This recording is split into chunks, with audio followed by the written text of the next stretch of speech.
Hello, boys and girls. This is Aunt Fernita, and I have a wonderful story for you called Abram to the Rescue. Today's memory verse is from Genesis chapter 14, verse 24. It says, "I will accept nothing belonging to you." The message for today's story is we serve others out of love. Who helps you when you are in trouble or afraid? Abram helped Lot when some enemies captured him. This is how it happened. Abram sat near the door to his tent, enjoying the fresh breeze. Suddenly he stood up and put his hand above his eyes to shade the sun. He could see a man running towards him. Abram walked out to meet him. "Oh, Abram," the man gasped, "there's been a great battle. The king of Sodom and 4 other kings went to war against their enemies." The man tried to catch his breath. Abram looked worried. His nephew Lot lived in Sodom. "What happened?" Abram asked. "The king of Sodom and the 4 other kings lost the battle.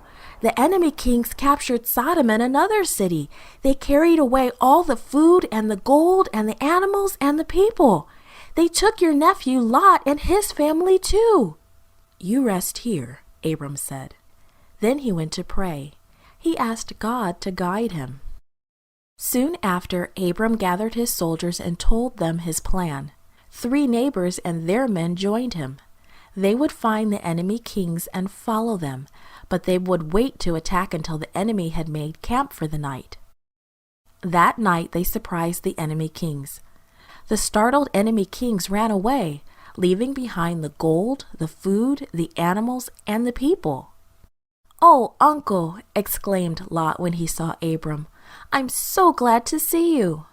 "Let's go home," Abram said. So the people gathered the gold and the food and the animals and followed Abram.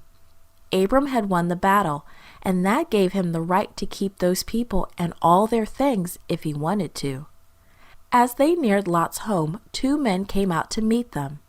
Melchizedek, the king of a city named Salem and a priest of God, brought food to Abram and his men. He blessed Abram and said, "God, the Most High, delivered your enemies into your hand." Abram knew that God had won the victory for him. He was so grateful that he gave God's tithe. That's 1 out of every 10 animals and pieces of gold to Melchizedek, God's priest. The other man, the king of Sodom, said to Abram, "Give me back the people and keep everything else for yourself." He knew that they should all belong to Abram because Abram won the battle. But Abram didn't want anything. "I didn't go to battle to get rich," he said. "I will accept nothing." Abram asked just for the food his men had already eaten and for shares for the 3 neighbors who helped him. Abram was happy to serve others out of love, and we can serve others out of love too. This podcast was brought to you by Gracelink.net and Studio El Piso. For more children's resources, please visit Gracelink.net.